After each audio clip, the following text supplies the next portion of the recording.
Thank you for joining us wherever you are. This podcast episode is brought to you by the Old Ways Actual Play team. This actual play uses the Mage the Ascension 20th anniversary rules by Onyx Path Publishing. This actual play is performed by adults and contains adult themes. Our World of Darkness is intended for adults. Listeners should pay close attention to all listed content warnings. All content, including names, places, events, companies, and etc., which may bear resemblance to entities living or dead, is strictly coincidental. My name is Michael Diamond, and for tonight's game, I will be your storyteller.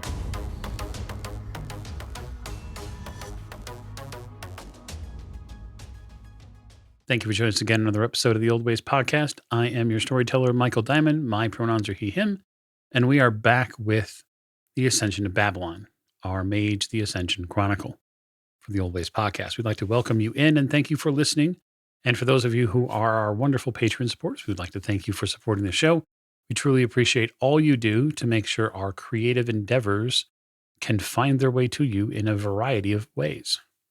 One way would be through this podcast. Another way might be through our place on YouTube. And then yet another way is now on Twitch. So join us over there, twitch.tv/The Old Ways Twitch, where you can watch us plug away with Shadowrun or author chats or new games coming to you very soon. I'm going to begin then with introductions, which will begin to my right. Hi, I'm Allie, and I play Kaylee Hannah Godfrey, and I found a dead end to a trail that I was seeking. You did. We'll see what happens as the story develops. Next to Kaylee. This is Lecco playing Dante Maxim Vargas Bailey, who is, while operating on his own, knows now that he will never again need to feel alone. That's very true. Next to Dante. This is Jake, and I'm playing Oliver Devereaux, and Adam and I are doing our best to recreate Thelma and Louise. Oh, God, I can't wait for that. So with Oliver. This is Silas. I am playing Suits. That is Suits plural, not Suits singular. And cosmic power, great. Not sure about tiny teddy bears. Yeah, it's very interesting that teddy bear seems to have dissipated to Suits right. Hi, this is James, and I'll be playing Adam Harrison. And I'm Thelma and Louise. Well, I guess I was hoping for Jake and Elwood, but okay. The Buick lurches a little bit. This is not uncommon for you, Adam. Sometimes the fuel injection doesn't seem to be as smooth as it needs to be. You feel that sort of churn of the engine as the revs go high and you lose a little bit of torque, probably for 2 or 3 seconds. And then you have to apply the brake, and then you start to sweat, maybe hope a little bit, and then the car just keeps going. Oh, it's a beast. It'll get us where we're going. Where are we going, by the way? Oh, yeah, follow this, take a right here.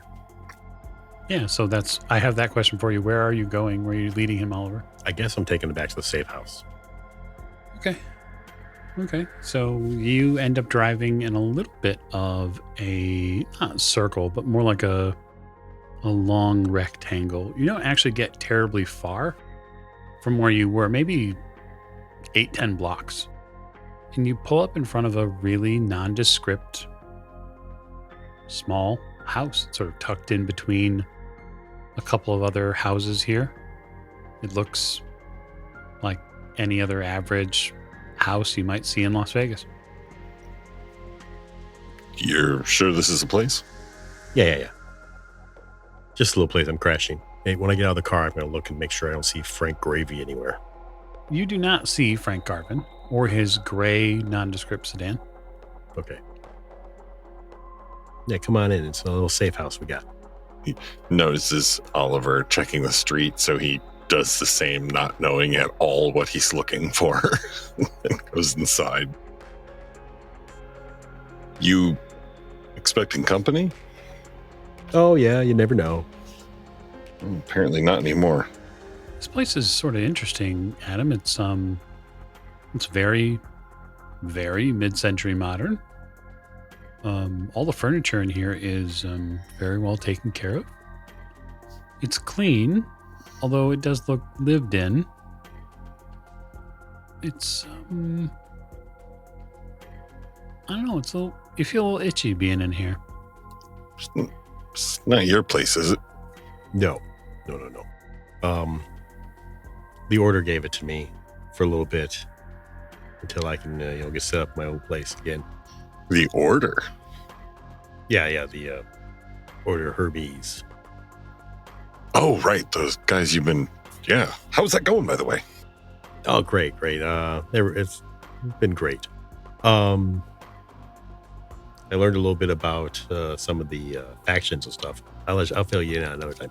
Anyhow, this syringe full of black gunk.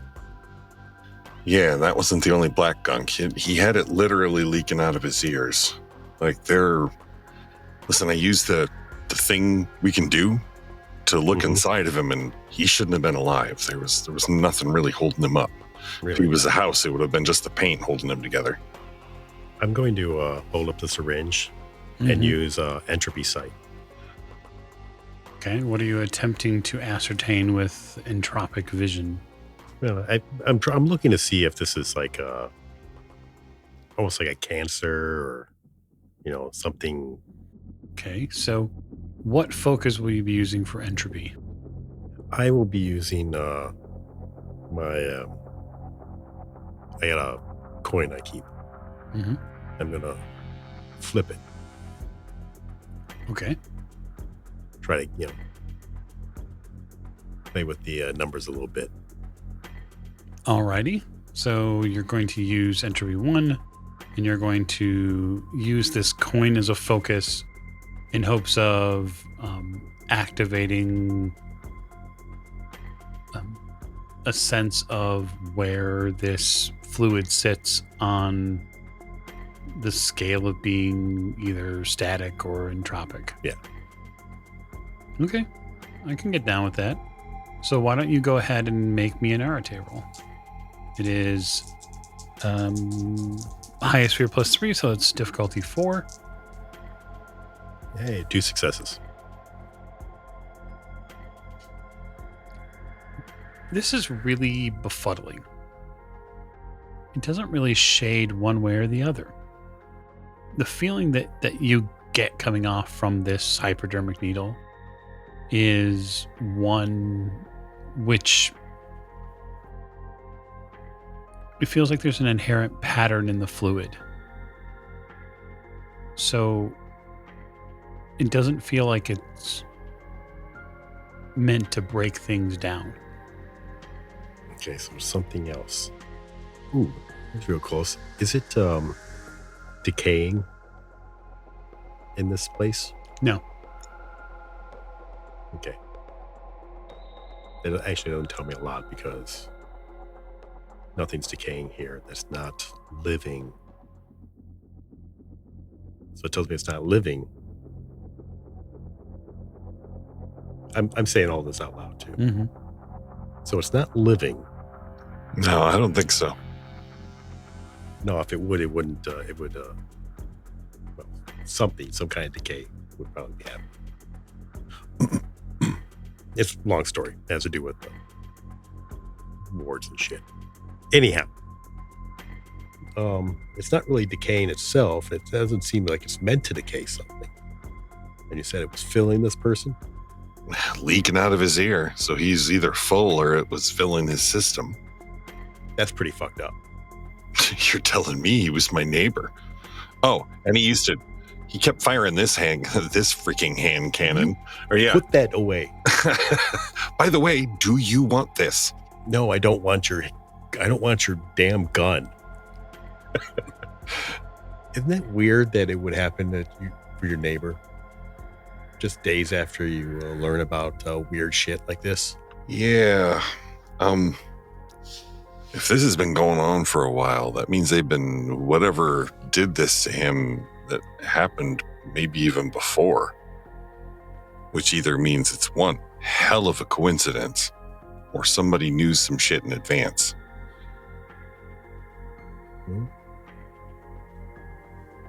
I don't like either of those options. You know what? I'm going to pick the brain of somebody who has more experience with this kind of stuff. I'm going to call John. Okay. You pick up the phone. You call the library. Yeah. It takes you a series of movements on this rotary dial phone. Look at this thing. Can you imagine people actually use this Wow. daily?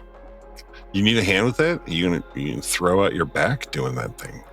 I might actually collapse from exhaustion. Do we need to like crank the crank on the side?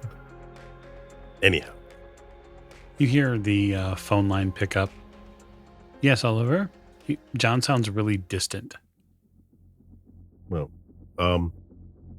hey, I have this vial of stuff that my friend Adam brought me. It's like this black gooey stuff, and he said it was filling his neighbor, just leaking out of his ears and stuff. Stuff is a terrible descriptor. Well, I don't know how else to explain it. It's some kind of gooey black viscous liquid. Slime. Okay. Tell him it's slime. Slime, I guess. Yeah. Yeah. Okay. Oliver, is he in the house? Well, yeah. We discussed you having guests. Oh, right. Well, you know, it is what it is. No, it is most certainly not. Okay. what it Okay. is. All right. Okay. We'll leave in a minute. Put the vial in the oven. In the oven. Mm-hmm. Okay. Leave it there. I'll do that. I will attend to it. Okay. Right. I put the vial in the oven. You put the vial in the oven, and like when you like close the door, there's a light that goes on in the oven. Like you close it and you see the light come on. Okay. Are you baking that? No. It's being attended to. Oh. Okay. There's a flash of light from the oven. I open it up. The vial's gone. Neat. I didn't want the damn thing in the first place, so I can't say that I'm sorry to see it go. Well, hopefully he has an answer for us. He Oh. didn't sound particularly pleased. Yeah, I forgot about that. Forgot about what? I'm not supposed to bring people here. Shit, dude. We should go. But we're going to go, right? All right. Fine. God. Okay. Where are the two of you going? What time of day is it? It's early morning. We'll say probably 9 or so o'clock at this point. Okay. Did you say you had a way of getting hold of Kaylee? Storyteller, did I collect Kaylee's phone number? Because I genuinely cannot remember. I do believe so, yes. Okay. I believe there was an exchange of contact information. I thought so. A business card or something. There was. Okay. That's what I thought. All right. Adam shoots Kaylee a text. Weird, very bizarre things happening. Would like to talk to you if you have time. No, I mean it. Really weird shit. Send. It's a message you get, Kaylee. I'm going to stare at that message for a couple beats and have basically no idea what half of this message meant. So there's going to be an ellipsis. What? Question mark? Before I send it back. He basically, oh, fuck this. He calls Kaylee. He just pushes the call button like a Philistine. Hello? Kaylee, hey, it's Adam. Okay. So when I say really weird, I mean like my neighbor had black shit leaking out of his ear, which I found in a syringe in his trailer. I mean this unnatural, weird shit. Say it's like slime. What I will. It's like a slime. Yeah, that's Oliver. It was like some sort of a slime that was coming out of his ear. And, well, hell, I mean, if you want, we can all head back out to my place and you can see it for yourself, providing that the coyotes haven't dragged him away or something. Yeah, I guess we can go back to your place. Oh, just meet me there. Okay. And I'll send you the address. And don't judge me too harshly. It was my dad's place. It's really just a place to keep my shit for now. Okay. He sends the Echo Park address. Okay. He's heading to Echo Park, and these two are heading to Echo Park, which means everybody except Dante is nearing Echo Park, which is fantastic because it means we get to go talk to Dante. Sophie is, as always, a tough act to follow when it comes to flexibility. And you've worked with her long enough to where she has gotten your tempo down. Like, she understands when you're trying to limber up. And so she sort of gets into it. And then she can be a little hard to calm back down. Yeah, I saw this coming. You did. She's definitely gonna need something to do when we're done. But that's okay. I have a plan. So we're gonna keep the energy going because we're both gonna need to sleep after this day. And I think after we're done with that, it's gonna be time to eat the meal, basically, the meal that's gonna fuel their performance. Okay. I don't want to have it alone, someplace quiet. So if that means, like, if there's any place inside the venue, because I'm assuming that's where he's been practicing. Yeah. I'm sure that there are plenty of, like, cafes or whatever. Like, there's probably a restaurant, right? Mm-hmm. So yeah, he'll go down to the restaurant after washing up. Just kind of keep to himself. He'll keep his headphones in, hood up, and just kind of bounce along until he gets where he's going and sit in quiet isolation. Yeah, you're probably doing the thing that you do before all major shows, right? You're going through process. It's both mental and physiological cues that you have to give yourself to put yourself in a position to perform at this level. And that's when your phone rings. Right in the ears. Okay. I'll look and see who it is. Because that's something I can do now. Who is it? Oh, who is it? So you are getting a call from Mariana. Oh, shit. As I answer the phone, before I say hello, I ask, look, if this is about the tickets, you only gave me so many. It's not about tickets. Do you have, like, a couple minutes? Yeah, of course. What's wrong? I take I turn my hood back and change my posture to myself. Yeah, what's on your mind?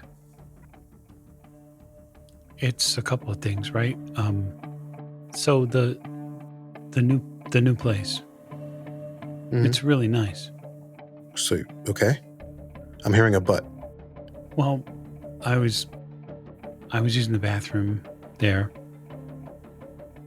and I started to not feel well. Mm-hmm. I threw up all over your bathroom. It's your bathroom. I feel like this place is yours, though. I mean, that can't be my home right now. You have to make it a home for you. I mean, I'm footing the bill, but so? I'm just worried. That we're going to lose it? I'm worried about a lot of things, but, like, this is the second morning in a row, like, I haven't felt well. Okay. Have you thought about going to a doctor, maybe? You hear, like, the big inhale, like the inhale of air when someone has been crying. Mm-hmm. That gets that sort of multiple inhales at once. And you know you know, Mariana, you know what's going on Oh, no, I know. far too well. I'm worried I'm pregnant. That would be something, wouldn't it? What do you mean that would be something? What is this fucking house? What are you doing? Nothing. I don't know what you want me to say. These things happen when you do what you're doing, okay? These things happen. So, I'm not saying, okay, what are you going to do? That would be the worst question to possibly ask. You're telling me this because you're scared. I'm here for you, okay? So whatever goes on, There's plenty of room in that house for life, yours or theirs. You got it? Yeah. All right. I'm not going to congratulate you or anything because I don't know how you feel about it. So you tell me what kind of party we're throwing, and I'll either bring ice cream or I'll probably just bring ice cream either way. I don't know what kind of... I don't even know if there was going to be a party. I'm worried about what Jaime might say about this. I don't know how he feels about any of it. It doesn't... What matters right now is how you feel about it. You can worry about him when you figure out where you are on this. You don't even know yet, right? You got suspicions. So go see your doctor, make an appointment, do all the things that you got to do, check all the boxes, and know what you need to know. Okay. Okay? You got this. I hope you have a really good show tonight. I don't know that I can make it. I know tickets are limited. Yeah, I was only able to get them for Mom, Pop, and I felt like my oldest brother should be there. So. Okay. I'm gonna go make a call. Sure, I mean, it's late. Maybe chill out, watch some television. Unless you don't have to tell Jaime until you know something, okay? And whatever it is, the thought of that should not scare you. Because if it does, that's a separate problem. He said somebody broke into his shop. Oh, well, it's a rough neighborhood. These things happen. Yeah. And he said they saw somebody on tape. They got cameras or whatever on the back. It's good they're protecting the place. Did he say anything about who did they catch somebody? No. They call the police or something? No, he said he's gonna catch him though. Well, let's just hope that how do they put it? Stable minds prevail or whatever they say. Cooler heads. Whatever. Yeah, I hope so. Oh, I'm not feeling well. I gotta go. Okay, remember, it's your bathroom, so you gotta clean it. The phone hangs up before any other auditory noises begin. Fuck. And so, you attempt to get back to meditating. Luckily, food's coming. That's a nice welcome distraction. We will move to Echo Park. So, Adam, you pull the Buick up to your trailer, and you get the sight of whatever kind of car Kaylee drives. It's probably parked nearby. I thought, hope it wasn't the cops. He parks in front of his trailer and waves to Kaylee. Welcome to my little Shangri-La. Oh, Kaylee, you've been in Echo Park before. You've had skips that stayed in Echo Park because it's off the grid and it's a relatively uncomfortable place for most people to go. Little rundown. More than a little. And I'll just raise a hand like, hi. I don't really look uncomfortable in this area. It doesn't seem to faze me. Welcome to my nightmare. Come on over, I'll show you. I mean, if he's still here. We head over to John's yard. You head over to John's place. You see Kaylee, you see an older gentleman, probably in his mid-60s. He has a American flag bathrobe on. He has some pretty special shoes on and a hat. You put a hat on him, didn't you? Yeah. Hat on his head, sort of sloped down a little bit. Looks like the beer in his hand. At 20 yards, you'd never know the difference between some guy who passed out in his chair after having one too many. Not an uncommon sight. For you, Adam, it doesn't look like he's been touched at all. Well, that's an upside. It looks like he's remained unmolested. Oliver, Kaylee, what do you guys think? I mean, look at this. He grabs the rag. This slime and shit all over it. The inside of his trailer, it was weirdly cleaned, like it had just been cleaned. I mean, take a look. He gestures. Is the door open? Did you leave it open, Adam? Yeah, I didn't close it. Yeah. All right. I'll look in. Yeah, me too. Just through the door. I'm not going to go all the way in. At least not right now. Yeah, so for you, Oliver, the place looks clean. Wow. I mean, this is pretty clean. I mean, it's not like hospital clean to you, right? Because everything here is faded, the linoleum, the walls are, sort of like the wood paneling, and it looks like a trailer, but it seems reasonably clean. That's sort of some of the things you pick up on. Everything seems to have been put in its in a specific place. It doesn't seem to be anything they just left laying out. I would not have assumed. I guess this. For you, Kaylee, the first thing that is the biggest tip-off is the smell of Lysol on the floor. Like, not only is this space clean, but someone cleaned it. Well, it's definitely been cleaned, and recently the smell of it's still real strong. Not just cleaned, scrubbed. Yeah. Whatever happened, there's, at least to the naked eye, nothing left to find. I don't have my black light on me, so I can't really do something more thorough than that. That's a joke. I don't have a black light. So that's what you see. I don't know, guys. What do you think? That's a real good question. Because it's a clean trailer. Dude has black gunk coming out of the ears. This is messed up. That's a mild way of putting it. The problem is that it's a dead body. It's got weird shit. And he still had all his medicines in there. I mean, and some of them were pretty recent. Not typical junkie behavior. At least not that I've encountered. No, but it doesn't mean that there wasn't necessarily someone who is after the meds, someone who is a junkie. The problem with a dead body is that getting rid of the evidence is hard.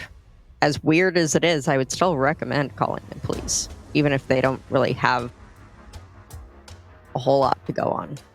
Oh, I plan on calling the police. I just wanted you guys to see it first. I'm going to take a few pictures with myself. Okay. What are you taking pictures of? I'm taking pictures of all the areas of the face that has this weird black gunk leaking out of. Yeah. I mean, it's just the one ear on the left-hand side. Oh. The gunk has sort of become a paste or crust on his 5 o'clock shadow and then down into the left side of his goatee.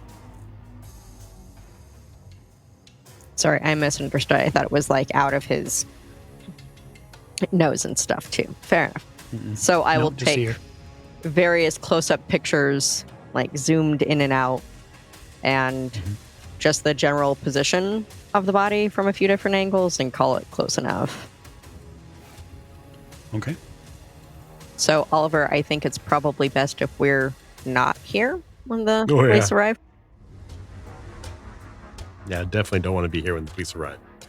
Yeah. I'll call them and I'll catch up with you guys a little bit later. Okay. Yeah, remember, I told you where we needed to beat up to get the tickets for the show. Oh, right. What do you say? Life on Mars, 5:30, 6? Yeah, that probably work. Okay. All right. I'll see you guys there. Can I get a ride with you? Sure. You'll just need to tell me where to go. All right. I give her directions to the area. Just let her. Okay. He gives you directions to the area. An area a couple blocks away. Yeah. Similar to the one where you were recently picked up at. Yep. Kaylee, he gives you directions directly back to where the life pattern dissipated. Marvelous. Obviously, I'm not going to say anything about that. Are you going to need a ride to life on Mars, or are you going to make your own way? Shoot. Yeah, I probably will need a ride to life on Mars. Okay. I'll pick you up about 4:45. Okay, yeah, great. Okay. Fabulous. Adam, you are choosing to take some sort of steps with John's body. Yes. Where he's at, I will call the police, make sure that he is, where he was, where he sat down. I haven't moved him or anything. And I will sit down across from him and patiently wait for 5-0 to show up. Indeed they do. Las Vegas police show up probably about 15 or so minutes later. Single squad. Not terribly well received in Echo Park either. A lot of folks here don't like the police. That's mostly because they make a lot of trips out here. But they pull out in front of, essentially between you and John's trailers. And a male police officer gets out of the car and sort of steps over. You see him probably from inside your place, so you know when he's here. Mm-hmm. Yep. Adam will step out and see, stoop, quote unquote, the aluminum steps that are attached to the trailer. Yep. Afternoon, officer, or I guess morning still. Yeah, just for a little bit. So, you want to show me what you found? Yeah, that guy's dead. Oh. And he points at John sitting in his chair over in his lawn. Come on. He steps closer, carefully walks towards John's body. When'd you find him? This morning, right after, I would say probably about 7:15.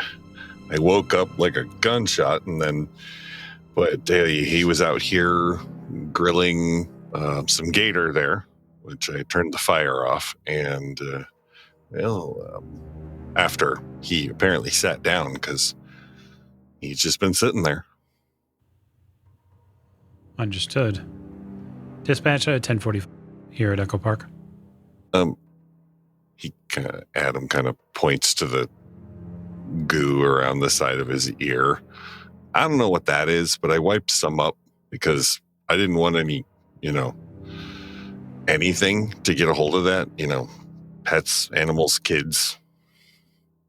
So I don't know what the hell it is, but He doesn't touch the body, but he does look at it. And he makes a couple of notes. And turns to you and says, we should have backup here shortly. Wonderful.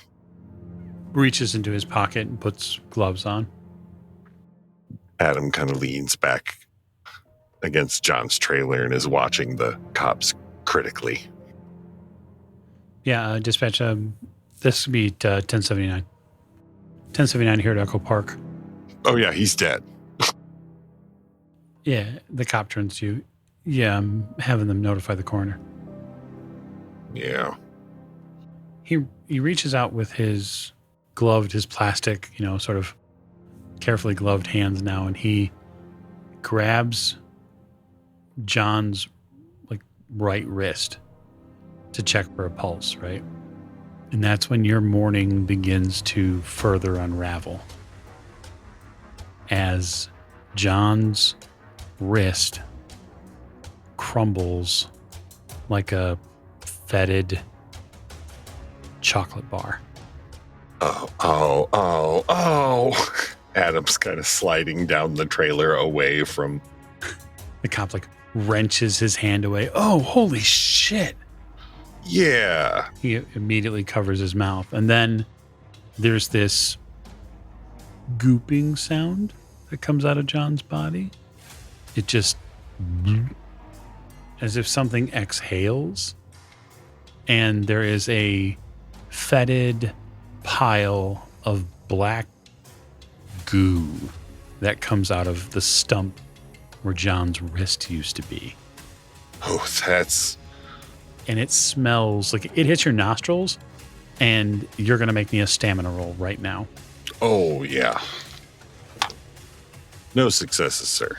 A breakfast is gone. The semblance of things that you had in your stomach are also gone. Goodbye, coffee sludge and power bar.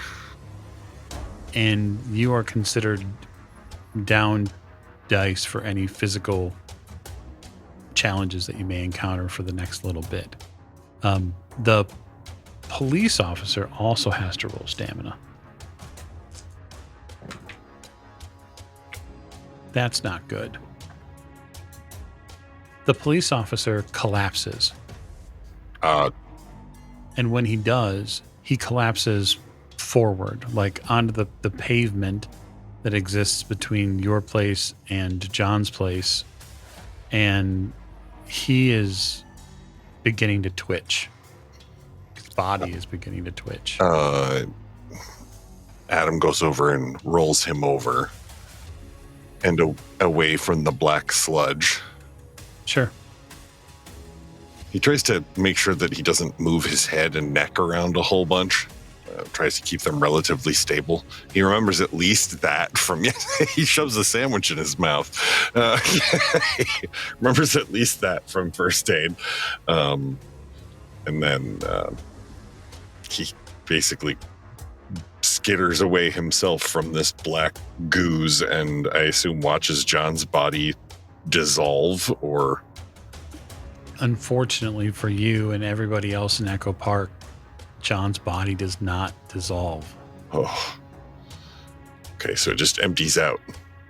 It's more like if you took a bowl of fetid batter and you sort of let that batter tumble out of a tube and sit on the pavement for a little while afterwards. There's little glops that come out. Adam then starts to regain his senses enough to at least take a picture of this. Oh no, fuck that. He's got a cell phone. He actually records like a short video of himself. Okay, guys, I don't know if you can see this as well as I can see. Oh, I'm sorry. Oh God, that is foul. This is, I don't know what is coming out of him, but send. The neighbors around begin to collect around you. You see people coming out of their trailers. Oh my God, what's going on? Just like you get the, you begin to get the crowd now. 2 or 3 neighbors are seeing the squad car. They're seeing the cop down on the ground. They're seeing you still conscious. Go back inside, guys. Mrs. Krasinski, you should probably go back inside. Mr. Adam, Stevens, what happened? I don't know.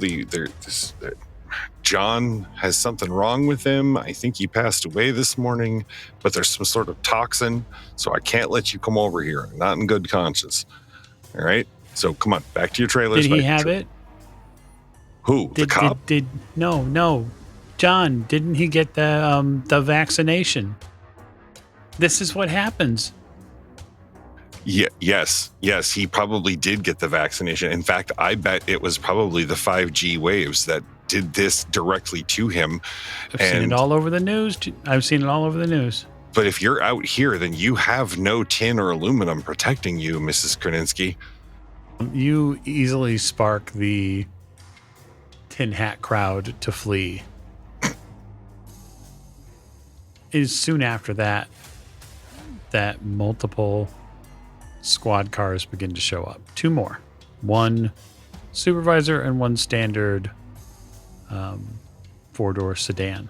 I will leave you there, about to be completely mired in hours of police of shit of paperwork. So Dante, it's midday and you've had to feel the call now from Mariana, who is about to find out what you already know. I think I know. I'm still not like really sure about all this stuff, but I was pretty sure. It felt right. It felt true. So we're just gonna go with it. Okay. You're gonna get your meal in soon.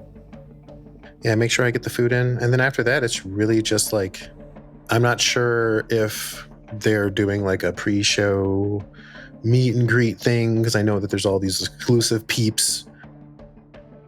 So I guess this would be a good time for me to go get done. So, you know, I go to the salon. Okay. It's time to get pretty. All right. So walk me through how you get pretty. Well, for this show, I'm not trusting myself. I will find a professional, likely someone who, you know, works the show circuit, who I likely have gone to before. I mean, really, any of the dressers, like at the MGM for the Cirque show, could probably get you squared away. I tell them what's happening. I say, I'm about to go on stage to perform the biggest show of my life. I need to look better than I think I can. So you fall into the experienced and well manicured hands of a woman named Lauren Sorpel. So Lauren Sorpel has been a fixture amongst all sorts of shows for years. And she's even sort of semi-retired at this point. But she is essentially like she's a hired gun. And when people need to go on in big stages for one-time performances, she works with them. Or for like openers for an important musician, he gets called in. And it just so happens that you know some people. So you pull some strings and are able to get into her chair in about a couple of hours. About 1 o'clock. You have your meal. You get set mentally. You work your phone in the traditional fashion. Call in favors. You beg, borrow. If I have a couple hours to do this, basically, like while I'm begging and borrowing, I want to at least find out what her favorite like snack is, or her favorite wine. One of those two things. Because I'm not coming in empty-handed. Oh, she's a complete fan of Malbecs. Oh. Dose. The Argentinian, South American variety. Yep. I'll let somebody tell me what kind of what I have to do in order to hit whatever spectrum palette I need to hit for her. So Lauren accepts you into her beautician's vices.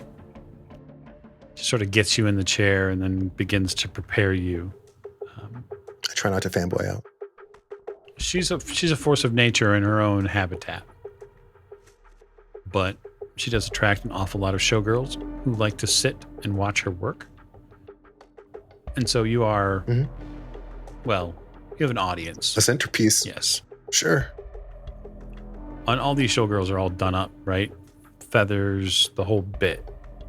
But they're here before the strip gets moving, in the next few hours. They're here to watch whatever audacity Lauren has to commit to your body. I will share with her the intimate details of my show and throw myself at her mercy. I tell her everything. She seems interested, genuinely. The first thing she does really is she starts with like a hot towel on your face. It's like a really, really relaxing feeling. And then she moves to like massage your face and neck. And this woman knows all of the specific points in your body to get you completely loose, like neck up.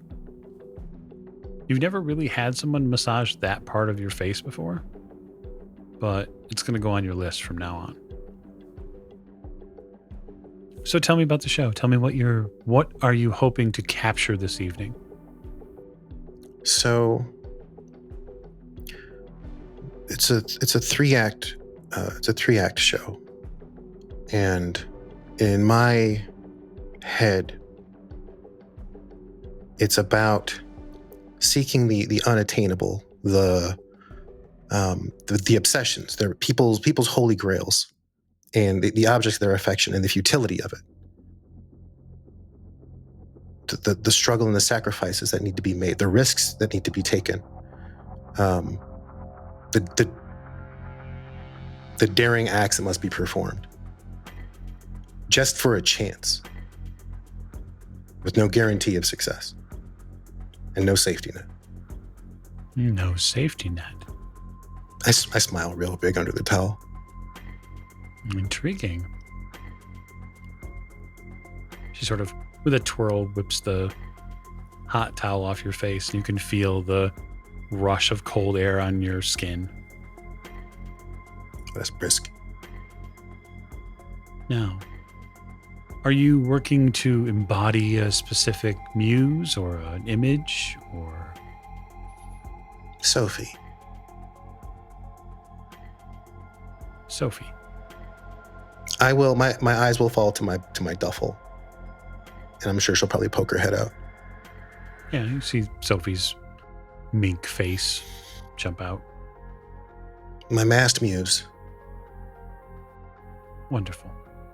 She brings up a small beautician's palette and begins to draw ever so slightly. Just tiny little inflections in your face. Cheekbones, chin, on your forehead. Just tiny little alterations. It feels like nothing. But yet, there is something behind her work. And you can hear people like in the background. Oh, is that how she did it? How did she do it? A lot of really sort of captivation going on. And she listens. I try to keep my face relaxed. I try to prevent, the smiles that are trying to form, so that she has a flat canvas. And I shut my mouth unless she asks me to say something. So where is the performance taking place at? The win? Oh. The win. Mm-hmm. It's quite the interesting place. Quite the interesting owner. Well, anything I've heard, I've either gotten as a rumor or heard somebody screaming at it from behind a broadcasting desk. He used to own half this city. What happened? Fly too close to the sun? One could say that. As any good casino mogul, he ran into legal troubles. It's a shame, really. No, Steve's somewhat of a monster. No, I meant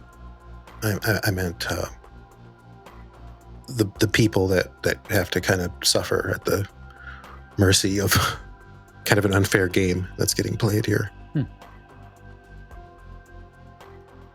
Gamblers. Desperate people. This city's all about the unfair game. Now, what do you think? She she produces a large hand mirror, like out of nowhere. You didn't even see she had it in her. What do I think?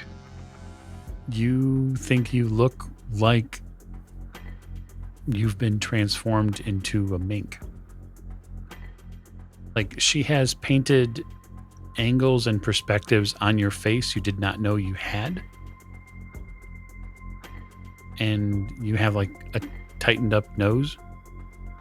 And there are all of these specific lines on your face that make it look like you have a furry mink face. A muzzle. Mm-hmm. Yeah, then I'll give myself a big, toothy grin.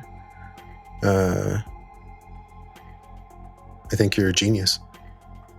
Well, it doesn't come without time and preparation. I can't thank you enough. I'll enjoy the wine, I'm sure. And hopefully I'll hear all about the performance the next time you stop by.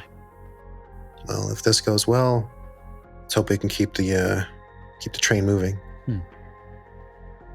Indeed. Now, I have a collection of ladies over there that are waiting for my attention, and I don't like to keep a woman waiting. Neither do I. So I will stand up out of the chair and give give her my most gracious bow, and I will kiss her hand if she'll let me, Sure. and I will prance my ass out of that place. I will strut and sashay past every single one of those women. Seems reasonable. Okay, we'll leave you strutting and sashaying. I wonder, Kaylee, after you drop Adam off, what are you doing? I mean, realistically, I am probably going back to my apartment. Because if I'm going to be going to this show for this opening that's a little more exclusive, I should probably get ready. But every part of me wants to park at the end of the block or a couple blocks away so that I can track Oliver down and find out where he's staying. But that's for another time. Okay. I mean, the option is there for you, but if you're going to take a different path, then take a different path. I think for safety, it is better that I take a different path right now and also, pretend like I'm of a higher class individual than I actually am. Fantastic. Okay, so where are you going then? Oh, I'm going home to take a shower, put on makeup, look through all of my clothes to see if there's something better, find out there isn't, call my sister, go over to her place and get something from her closet, and probably have a light dinner, and then go and pick up Oliver. So while you're at your place picking stuff up, you pass by a note that's been left on the sort of kitchenette table where you occasionally drop groceries off at. Well, I'll pick it up. There's only so many people who could leave me notes. Mm-hmm. So this note is handwriting that you recognize. It's Titus' handwriting. Okay. And in it, he details that he is going to go for the week and weekend to Baja, Mexico with some friends. He has been a little stressed out lately, and what he really needs is just to get out and breathe a little. And he's hoping that his time there will allow him a chance to just get some perspective on life. Okay. And I'll put the note down. That's not really something he does. He's generally very mindful of everything. And after, depending on how late the show goes, I might go over to the family house and talk to, his mom or gran, since I have a key to her place. Can walk around the backyard and go and see her. She's awake, depending on how late it is. Sure. So, Oliver, when you head back to the apartment or head back to the library, which one are you doing? The library. Okay. You head back to the library. Back into research? Yeah. What are you looking for specifically? Well, I was going to look for one thing, but I've decided after talking to John, I'm going to look into the history of the traditions and technocracy. Okay. So it's a pretty deep topic covered here. Might be interesting actually to get Suit's opinion on some of the that sort of thing. You do have your avatar to talk to. Well, they seem to have changed just a bit since last I recall. They did form an alliance, and they did cause a lot of trouble, but technology seems to change just a bit since I've been around. I wouldn't say to fear them, but you may want to learn a little bit more about some of your talents to defend yourself. Right. Yeah, and Suits, from your perspective, you would know them as the Technocratic Union. You'd not be familiar with them as the quote-unquote technocracy. That's a strange word for you, but it seems derivative or perhaps the next iteration of whatever it is they were doing. You would have also known their former name as the Order of Reason.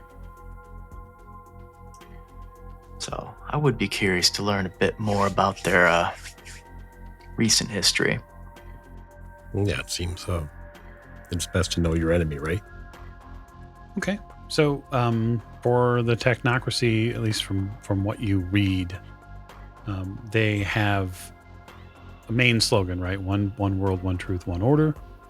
And they believe in their ability to shepherd humanity into a better place by making sure that there are strict adherences and guidelines to what is allowed within what they call consensual reality, accepted reality. They sprang from this order of reason, which was basically a group of mostly honorable scientists, right? That sought to end the tyranny of the supernatural. So in some of the Hermetic texts, there would be portions that would talk about a sort of violent and difficult age of man. It sort of lines up a lot with the Middle Ages, right? And sort of probably the center and then the end of the Middle Ages, the medieval era, in its wide swath, right? They see it as a very volatile time, and they see it that man needs to have science as a bedrock principle, right? Rather than this wild sort of come and go mystical, magical traditions. Unfortunately, it seems here that throughout history they have been chipped away at internally by a need for more control, more power, more everything. They also pare down their own ranks early on. So they have traditions that are part of them for a while, and then they eventually cut them out.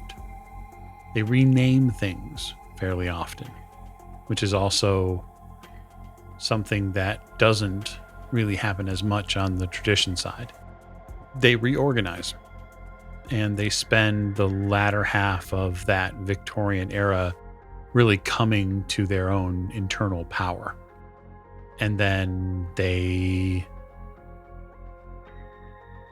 begin to sow those seeds and reap them by introducing additional scientific advancements that man clings to. And it's one of the ways they begin to enforce their vision of consensual reality.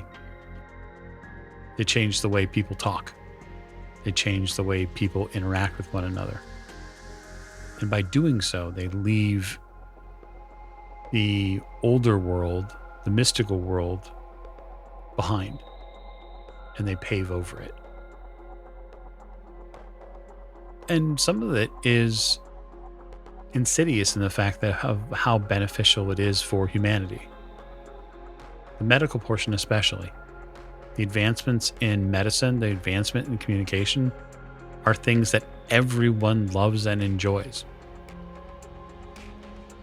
And that is how they seem to have gotten reality, by the proverbial ball sack. But they're not without their own problems. So they have a tendency to draw an awful lot of people who are relatively corrupted. They draw in people who go after power, and then their structure is debilitated by all of a sudden this person can't be put in power anymore because they are perhaps they've been listening to the wrong people, or there are words in here that you're not familiar with. You don't know what the Bali are. You have no idea who that is. There are references you just don't understand. I'll make notes about the words and references I don't understand, so that's something I'll look up later. They have what they call psyops now. The modern day technocrats have stages, right? So indoctrination and submission and suspicion. There's all sorts of these different degrees that they put on people, regular, mundane people. And there's a whole litany of cautionary tales in some of these books about the technocracy capturing tradition mages and forcing them into terrifying mental conditioning rooms where people forget who they are, people forget what they can do, people become robots. Whether any of that is true or not, you're not sure. But the reading for a couple of hours is fairly terrifying. Well, I have a new respect for the both sides, actually. Okay. You were researching for a couple of hours. That will pay dividends later should you choose to expand any sort of knowledge skills when it comes to tradition versus or mystical lore and stuff like that. You'll have a bit of a bedrock to begin your own lore. Adam, man, this day can just go away. You get help to back up in your state, but those cops that are here now got an awful lot of questions for you. Adam does his best to keep his cool and answer the question for the 95th time. No, I don't know what happened. I found him here just like this, just like I told that guy and that guy and that guy over there and that nice lady. Hey, Adam, roll willpower. Yeah, because you are a terrible liar. I really am. 1 success. You're having a hard time being convincing. The cops continue to ask you a bunch of questions. One of them asks you when's the last time you talked to a parole officer. And my last appointment. I don't miss them. You can check my parole officer. I don't have another appointment until next Tuesday. A van shows up. Corner van. A couple of people get out. A couple of guys. They bring a cart over. They bring a couple of bags over. And they begin to put up essentially a curtain to block it from view.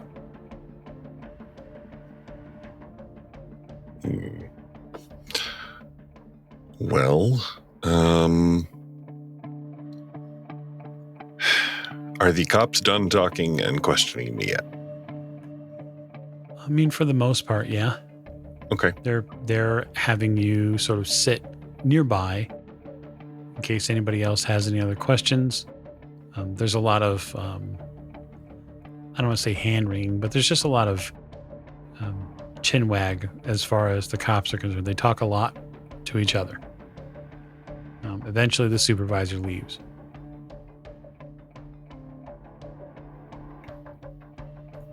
Watch this ebb and flow of uniformed individuals as not one of them seems to know what they're actually doing. And watching the flow of the people coming in and out of that little tented area, too. Oh, the two gentlemen who go into the tented area don't go back out of it for the first 5-10 minutes or so. They did bring a stretcher nearby. You're imagining what they're going to try to do is the gross stuff of like picking what is left of John up off of the ground and into a bag. And your mind cannot shut off thinking about John cracking like a fetid Easter bunny into pieces and just liquefying in front of everybody. That's your big worry. Yeah, Adam can't be here for that. He finally gets up. Excuse me, officer. Yeah. Hey, do you guys need me here anymore? Honestly, you've asked me 90,000 questions. I really don't want to see my next door neighbor carried out of here in buckets. No, listen, totally. Well, if we have any other questions for you, it'll be after all this is over, okay? Fantastic. All right, and he heads over towards his car and hops on in. Oh, you're going to your car? Uh-huh. Okay. You go to your car. You realize that, like, from the sheer amount of Las Vegas police vehicles that it's going to be difficult to get the Buick out. Shit. Fuck it. He calls an Uber. Okay. You call an Uber. They're happy to come and pick you up. And give them a 15% tip for coming all the way out to Echo Park. Yeah, I mean, you might actually need to do that, come to think of it. While you're waiting for your Uber, there's movement from inside of the tent, and a stretcher with a body bag does make its way into the back of the van. These two guys, and then one of them gets into the van, and you can see them sort of taking off the not full hazmat suits, but you know, the gear necessary to handle a dead body. While Adam is waiting for his Uber, he heads over towards one of those guys. Hey, real quick question, guys. Good work back there, and thank you so much for your timely arrival and all that. But just off the top of your head, if you can tell me, what the hell would do something like that to a guy? Yeah, that's a tough one. You see a guy one of the guys scratch his head. I've seen a lot of stuff, man, but I'm not so sure about that. Yeah. I mean, would it be like a poison or something? Like, I mean, I've seen some snake venom that will deteriorate flesh, but it's definitely something that we're going to have to get to the lab to discern what happened. I'm just worried that it's contagious. If it's not contagious, I feel better. Oh, I don't know if it's contagious or not. That's why we wore the rebreather, man.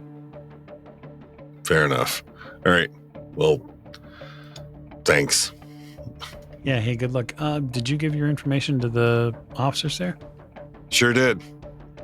Listen, if you've got any symptoms pop up, here's my card. Thanks, Dave. I appreciate that. Sure thing.